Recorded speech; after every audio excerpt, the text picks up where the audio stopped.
Guys, it don't happen again. No wonder shall never end. At this point in time, so they want pass bill to regulate Christianity in Nigeria. My people, this one don't be play before I go around and watch the full video so that make una use una 2 ear take it here. The countries when be like say man, they in charge of this thing when they want to so. Una see wetin we dey talk here every day, say most especially some of our daddy Geo, make they mind the kind prophecy when they give. Because now the way they take see Christianity finish for Nigeria. This one I not be said they want pass bill to regulate Islam for Nigeria. They want pass bill to regulate Christianity in Nigeria. And for some of una be like say una don't know the meaning of this regulate when be like say man they want pass so this bill when they want pass so. You grab. Maybe one of our daddy Gio, now maybe Pastor Paul Eneche or Bishop Onyedipo, what is it called? Paul Eneche, Papa Adeboye, maybe he leave the church now, maybe for instance, he want to go hold crusade for Abuja.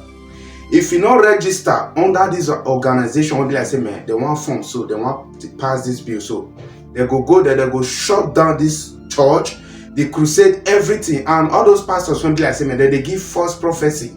That they yarn pattern, they talk out of point.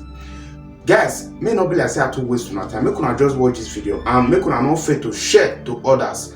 Also drop your comment for the comment section. What go soon for the next update coming out soon. Respect, one love, guys. Press there. Yes. And to further interrogate the basis for this position on this offensive bill, we are now being joined by Sonny Ekuwusi, a lawyer and the chairman, Human and Constitutional Rights Committee of the African Bar Association.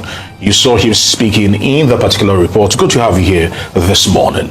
Now, let's start it off and looking at it closely because according to the 1999 Constitution as amended, Section 38 speaks to the freedom of thought, conscience, and religion. Yes. And the question is, this particular bill, does it violate Section 38 of course, of the it does 1999 violate Constitution? Section 38 of 1999 Constitution because it is something that, don't forget that Nigeria is a secular state. Yes. Okay, the state has no right to interfere in the way religion is practiced. There is a separation between the state and the church. The state cannot interfere in the way churches are run because these are two different entities, But now we have this bill that's trying to interfere, in the way Christianity is run. It's even going and saying that there's going to be a council in Abuja, National Christian Council for Education, which is now going to prescribe syllabuses for schools at all levels, which means primary school, secondary school, seminaries, universities. So you're going to have Redeemer University, for instance, a council in Abuja is going to say, these are your syllabus. We're seeing this is quite dangerous. Dangerous because, where we are coming from before now, there have been corruption of syllabuses in schools, They'll be teaching our kids LGBT, masturbation, and all that. I'm a lawyer. At one time, we went to court. Now, these people abroad, because they are putting pressure on African countries to destroy their human capital. So this is not just hearsay or conspiracy theory. I am inside because I go to United Nations, I know what is happening. Now, they are coming with this bill, and this bill obviously is being sponsored from abroad.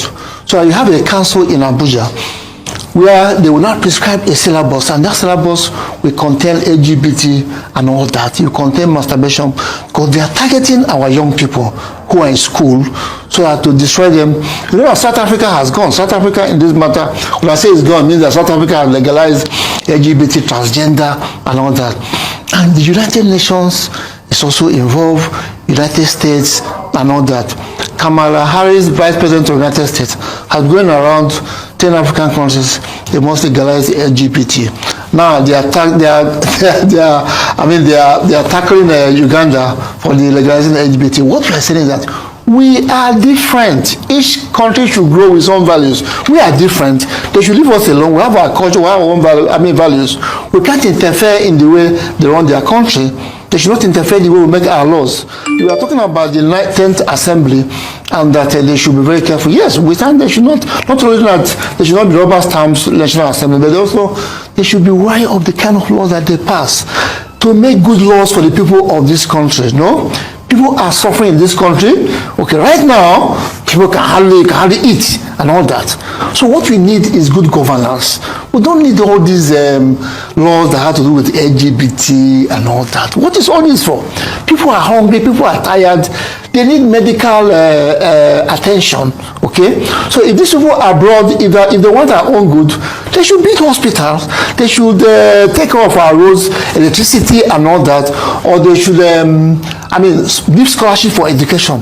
But they should not be putting pressure on us to legalize all these things. That's where I'm coming from, because I know, I have been in this for so many years, so I know what is happening. When you were in school, probably you had very good textbooks like Things Fall Apart, Macbeth. Now they have all changed them.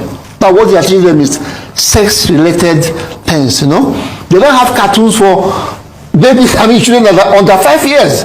What is all this? Now this council is coming, and they are saying they are going to establish a council in Abuja that's going to recommend syllabuses. Christian denominations are different. I'm a Catholic. I'm not going to accept things that is not Catholic. You have Anglican Church, you have Redeemed, you have different churches. So how will a council in Abuja now recommend syllabuses to the seminaries and churches and schools of this world? It's a violation of human rights. As a lawyer, I'm saying that this is not acceptable, and that bill should be dismissed because it lacks merit. They are going to meet in Abuja next week. The people who are sponsoring the bill, they are going ahead because they had a Zoom meeting, and we told them, look, this bill is not acceptable because it's violation of people's rights. Okay, because I have a right to worship the way I like. You cannot tell me now, okay, start worshiping this way. Don't clap your hand, don't shout. No, it's my right. I know if I do anything against the law, arrest me and all that.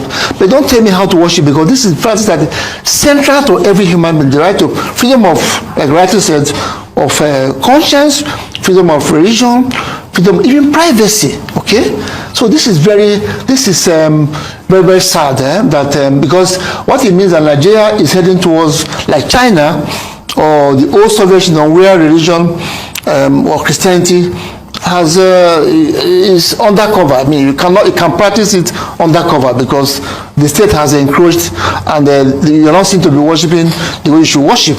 So we are saying that this is in bad faith, and democracy is about right of fellow people. I heard you talking about the 10th Assembly, and this is something that presidential democracy that promotes the right of the people.